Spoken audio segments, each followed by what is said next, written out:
Here are my 2021 NBA All-Star predictions. I have a link in the description for the All-Star voting. Whether or not this game happens, apparently it's scheduled for March the 7th. So we're only a month away from this actually happening. So today we're going to predict the starters from each conference and the reserves. The starters are usually a fan vote. It's like 50% fan vote and then 25%. I don't know how else they do it, but it's like split up into three, so the fan vote isn't as important as it usually is. Blame Zaza, blame Zaza for everything. So Western Conference, we'll start with the Western Conference first, starting with the front court players. Easily, LeBron James probably going to be the most voted in Western Conference player. We could scroll to see who we got, but it's not really worth scrolling. The top players are usually at the top. So we vote in Kawhi and Anthony Davis.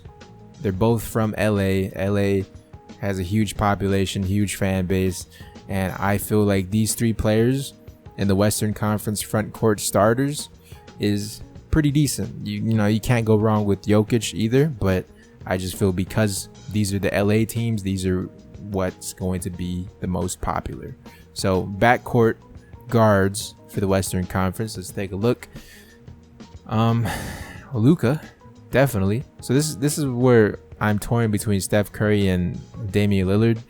Damien Lillard by far one of my favorite players in the NBA, but just Steph Curry being healthy, Curry's popularity is at an all-time high right now. So we're gonna go Steph Curry as the other backcourt mate with Luka. So those are the Western Conference starters. Let's move on to the Eastern Conference starters. Obviously, I think they're going to have a poll where the team captains select. So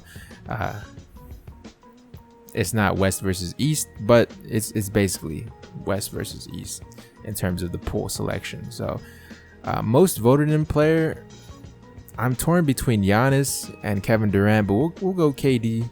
Coming back from an Achilles injury and playing like he's playing is absolutely crazy. Followed by Giannis and Joel Embiid. I feel like those are probably the easiest and safest picks to be started in the All-Star game. Jason Tatum probably in a couple of years will be in contention, but let's lock in those. And then this is where the interesting part happens. The guards. We got Bradley Beal, one of the league's leading scorers, but because this is a popularity contest and the fans are going to be voting for like 50% or something, we got to go Kyrie Irving and James Harden. These are the two most popular players, I feel like, and I feel like these players will be starting. There you have it, West versus East. Those are my starters for each conference. Now this is where the fun part begins. The Western and Eastern Conference reserves. These are picked by the coaches. Let's start off first talking about the Western Conference reserves. All the reserves are picked by the coaches. First guy we're going to be talking about is Damien Lillard. I really wanted to put him in that starting five, but then I realized Steph Curry is healthy and he's currently playing games. The Warriors are the 6th seed right now. It makes sense to have Curry over Lillard in that starting five. While the other guard, I have Donovan Mitchell, the Utah Jazz. Surprisingly, the number 1 seed in the West on a 10-game win streak, but Donovan Mitchell definitely deserving as well after last year's first-time All-Star appearance. Moving on to the front court reserves, let's talk about Nikola Jokic of the Denver Nuggets. The Nuggets are the 4th seed right now, and it'd be cool to see Jamal Murray and Nikola Jokic get both voted into the All-Star game by the coaches, but I don't see it happening. Not yet. Followed by another big man, Rudy Gobert. Now, Rudy Gobert isn't the most flashiest player, doesn't put up the best amount of stats, but the Utah Jazz are winning and coaches reward winning teams. Utah Jazz definitely going to have 2 players in there, especially for being the number 1 seed, so Gobert going back to back. Followed by Paul George of the Los Angeles Clippers. It's kind of a bounce back year. I mean, we'll have to wait until the playoffs to see what happens with him, but it's going good so far for Paul George, and you like to see it, I guess. Then we have the 2 wild card spots on the team that could either be guards or front court players. I believe that's still how they're doing things with that. Let's talk about Brandon Ingram real quick. On one of the worst teams this season, and after his breakout year last year, it would make sense to put him again. The only problem I see Brandon Ingram not making the All-Star team is his teammate, Zion Williamson, who is averaging just as much as Ingram is. And the last player I have making the Western Conference reserves is Devin Booker. The Phoenix Suns have been kind of quiet as of late, you know. There was a lot of hype early on when the season started saying the Phoenix Suns will be a top 5 seed, which was crazy to me.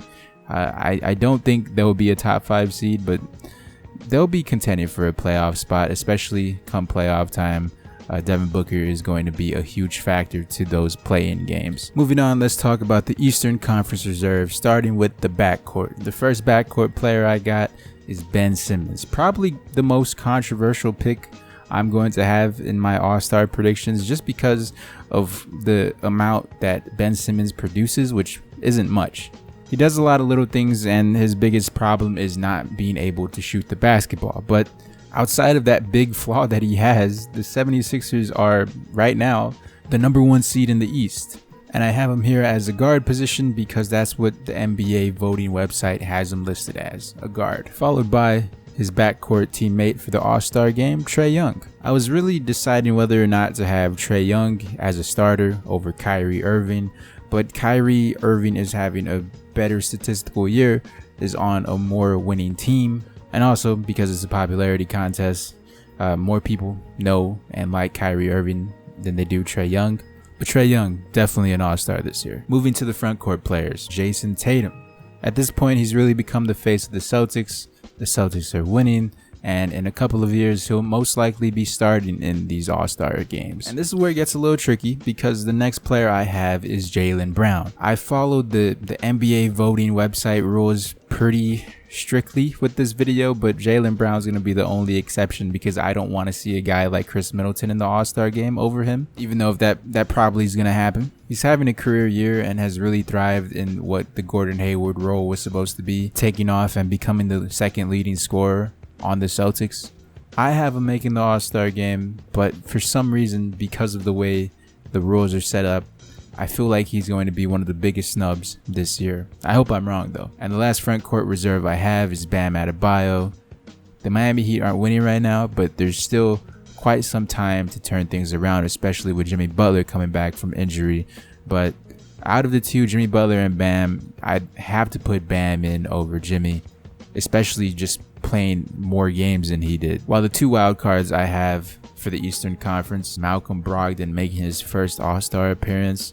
The Pacers got a lot of talent on their team if healthy, and now moving on from Victor Oladipo, Brogdon has become a focal point of the offense, facilitating it and taking a whole lot of shots.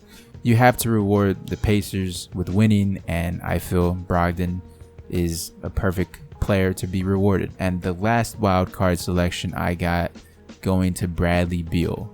The worst team in the NBA. I don't know how they did it, but they're one of the worst. Bradley Beal averaging over 35 points a game, the league's leading scorer. Who knows if he'll be there by trade deadline? Probably.